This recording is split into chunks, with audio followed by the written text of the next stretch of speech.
Y ya vamos a Para corte cerrar, o pues para cerramos cerrar con el tema. el último información.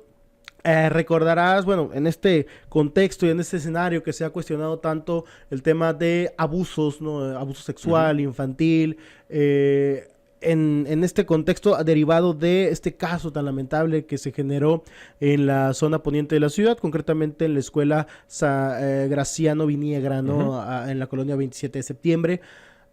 Obviamente esto ha generado conmoción a nivel nacional y pues hablamos con una especialista como Ujú. lo es Consuelo Luna Pineda, quien nos recuerda que 8 de cada 10 casos de abuso sexual infantil son en el núcleo familiar, en las zonas más cercanas de la víctima. Y esto es algo que tenemos que recordar, no para ponernos en contra como sociedad o como familia, ¿no? Sino para empezar a identificar que estos casos se tiene que tener cuidado en Ujú. estos puntos, ¿no? Y sobre todo, ¿no? Que cuando se va una persona, un niño o una víctima de abuso y los hacen sentarse con su agresor, Exacto. realmente son familia de la víctima, no familia tuya, ¿no? Pareciera, O lo lamentablemente. regresan al lugar donde fueron Ex- agredidos sexualmente, ¿no? exactamente, ¿no? Vamos a escuchar a Consuelo Luna Pineda.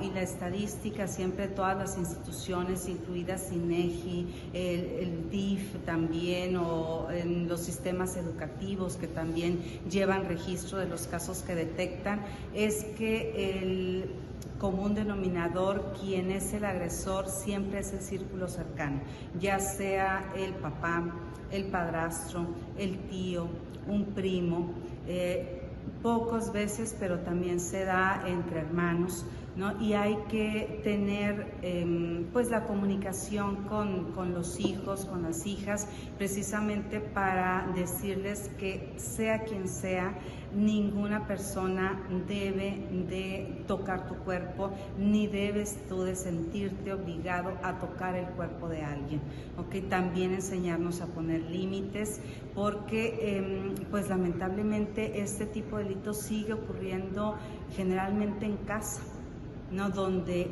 tenemos a los agresores sexuales. En casa es donde se sigue dando este tipo de problemática y donde mayor riesgo se encuentran nuestros menores.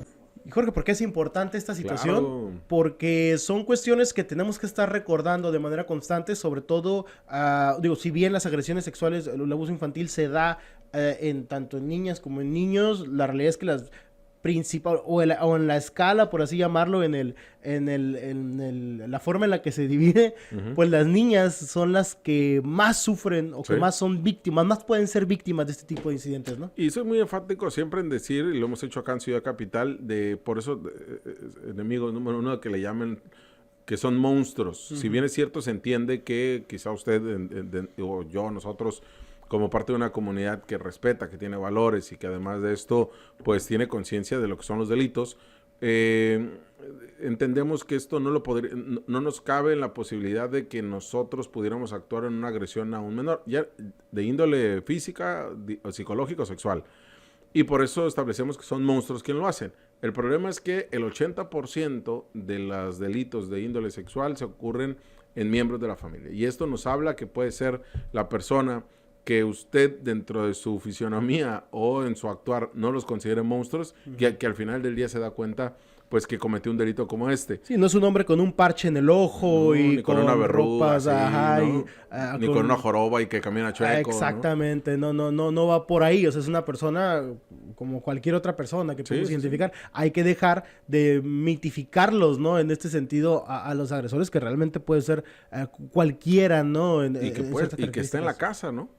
O sea, que esté en la casa, ¿no? Y no necesariamente es el padrastro, pues el mismo papá, el abuelo, el tío, el hermano. O sea, se han dado este tipo de agresiones sexuales y mucho ha sido a partir también que lo han ido identificando las niñas, los niños y los adolescentes a partir de la información que se viene dando desde medios de comunicación y cómo ya para algunos le llaman la hipersexualización, pero es establecer bien con los nombres adecuados cuáles son tus partes de tu cuerpo, ¿no? De un niño o niña y cuáles son los delitos que hay y cómo nadie te puede tocar ni nadie te puede hacer agredir sexualmente. Y justamente este último que toca es importante, lo platicábamos ayer en Pido la Palabra, ahí en Canal 66, metí gol ya, todos los miércoles a las 10 de la noche.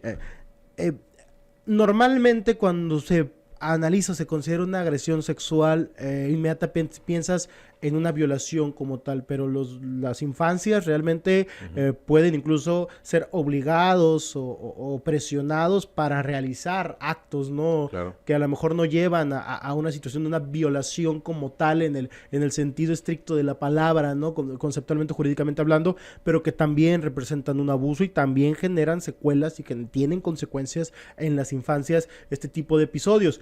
Ahora, dato curioso, no es un tema de defensa ni mucho menos, pero en la mayoría de los casos que se detecta una agresión sexual en la escuela, y no hablo por este caso en específico, lo hablo en un tema amplio, general. Normalmente en la escuela es detectado porque en el escenario del núcleo familiar se dio. No, obviamente no digo que este sea el caso, ¿no? El del kinder, no quiero relacionarlo, ¿no? Ni remotamente, pero sí. O sea, las escuelas juegan un rol muy importante en este aspecto para poder identificarlo, porque para muchas personas, para muchos jóvenes y niños y niñas, la escuela es un lugar seguro. Y ¿sabes también por qué, Villa? Porque activan el protocolo cuando es el momento. Cuando se hace. Ese es el punto. Cuando la menor denuncia o cuando la menor le ven los síntomas que pudiera señalar, tanto psicológicos principalmente, es cuando actúan con protocolo los mismos docentes y los directivos. Por eso hablábamos de la no criminalización al magisterio. Pero también, si no actúan bajo el protocolo, tienen procesos administrativos que cumplir. Y si todavía son cómplices de un acto, que igual no estamos hablando del caso de este jardín de niños, porque eso lo tendrá que hacer la fiscalía, cuando actúan y con las omisiones debidas o interfieren, pueden tener de carácter penal. Entonces, por eso son tan importantes los protocolos. Si no lo hacen, maestro o maestra, pueden incurrir en un hecho como este. Te hablamos de frente. Entérate de lo que sucede en el epicentro informativo con nuestro análisis de capital importancia.